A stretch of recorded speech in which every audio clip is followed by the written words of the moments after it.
বউ বউ ফিল হচ্ছে খুব, কারণ ওনারা অনেক সুন্দর করে সাজিয়েছে এবং প্রায় মনে হয় 40 কেজি ওজনের একটা ড্রেস আমি পরেছি, যেটা পরে নড়তে টড়তে পারছি না, কারণ আমি জানি যে বিয়ের সময় মনে হয় যে কেজি দরে শাড়ি বউকে দেওয়া হয়। তো আমি এরকম অবস্থায় যে আমি নড়তে চড়তে পারছি না, গহনার ভারেও আমি মনে হয় যে পরেই যাবো, এরকম অবস্থা। বউ বউ খুব ফিল হচ্ছে। আচ্ছা, বিয়েতে বর কি দিয়েছে স্যার? 40 কেজি দিয়েছে না আরো বেশি কম কিছু? বিয়েতে কি দিয়েছো তুমি? বিয়েতে দিয়েছে শুধু ভালোবাসা, আর কিছু না। ভালোবাসা দিয়েছে। আচ্ছা, আপনার একজনকে দেখলাম আমরা, আসলে লায়লার জন্য পাগল, মুখের ভিতরে লায়লার নাম। আসলে এটা নিয়ে একটু বলুন। কি লায়লা কি আপনাকে ছেড়ে চলে গিয়েছিল কে বাঁচা? না, চলে যায় নাই, কিন্তু আমি অ্যাকচুয়ালি ঢাকার বাইরে ছিলাম, তো ও যদি ঢাকা থাকে, তো আমি তখন আর কি ওকে মিস করতেছিলাম, তখন আমি নামটা লিখে ওকে একটা কল করলাম যেন সে বুঝতে পারে আমি তাকে মিস করছি। খালি লিখছেন না আরো কোথাও? হ্যাঁ, গালেই লিখেছিলাম। না না, মনে মনে লিখো নি? মনে তো অবশ্যই আছে, এটা তো আর বলার বিষয় না, এটা সারা বাংলাদেশ জানে। না দেখলে কি হার্টবিট? হার্টবিট তো সবসময় ঠুটঠুট করেই, হার্টবিট যার ঠুটঠুট না করে সে মারাই যাবে, এটাই স্বাভাবিক। তবে না, আমার তার প্রতি একটা এক্সট্রা ভালোবাসা আছে অবশ্যই সবসময়। সেটা কি ক্ষণিকের জন্য নাকি সবসময় থাকবে? অনেকে তো ক্ষণিকের জন্য এসে পাখির মতো উড়ে চলে যায়। না, যেহেতু আমি মানুষ, আমি পাখির মতো উড়ে যাওয়ার চান্স নাই, তো আমি অবশ্যই থাকবো সেও ইনশাআল্লাহ। তো মানুষ ছিল।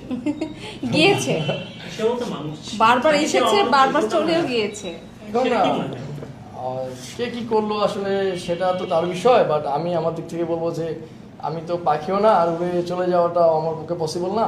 তো আমি যেহেতু আছি, ইনশাল্লাহ থাকবো, আপনারা ইনশাল্লাহ আমাকে দেখবেন। আচ্ছা, আর একটা প্রশ্ন, সেটা হলো না করলেই নয়। লায়লাকে অনেক সময় অনেকে অনেক কথা বলে কমেন্টে, মানে বয়স্ক, আপনার কি সেটা মাইন্ডে লাগে কিংবা আপনার কি গায়ে লাগে কিনা? কারণ যেহেতু লায়লার পার্টনার আছে।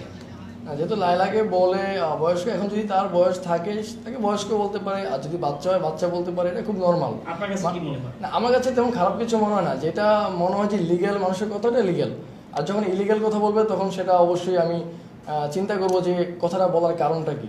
যদি দেখি যে না, ভালো কাজের মধ্যে খারাপ কিছু বলে, তখন অবশ্যই কষ্ট লাগে যে কেন খারাপ কথা বলা হলো। লায়লা আপনার মনের ভিতরে কতটুকু স্থান করে নিতে পারছে? লায়লা আমার মনের সম্পূর্ণ স্থানই করে নিতে পারছে, এই জন্যই আমাদের কাজগুলো রেগুলার হচ্ছে। জি, কতটুকু আমরা জানতে চাচ্ছি। এখন আপনি চাইলে আমার মন খুলে নিয়ে এটা মাপতে পারেন। সেটা তো দেখাইছেন একবার? না, মন তো আসলে দেখানো পসিবল না, মন তো আমার এই চামড়ার ভিতরে। অনেকে অনেকে তো দেখানোর পরে চলে যায়, অনেকে অনেক কিছু দেখায়, দেখানোর পরে শুধু ডিমের মতন খোসাই থাকে। আপনার এর ভিতরে ডিমের মতন খোসা আছে কিনা? না, ডিমের মধ্যে খোসা আসলে আপনি যেভাবে বোঝাতে চেয়েছেন বিষয়টা আমি ওভাবে কখনো ভাবি নাই। আমি সবসময় খুব নর্মালভাবেই ছিলাম, যে যেহেতু আমি কাজের পারপাসে আমার সাথে আমার একটা সবসময় দেখা সাক্ষাৎ, আপনাদের সাথে কথাবার্তা, পরিচয়, তো অ্যাকচুয়ালি এইভাবেই থাকার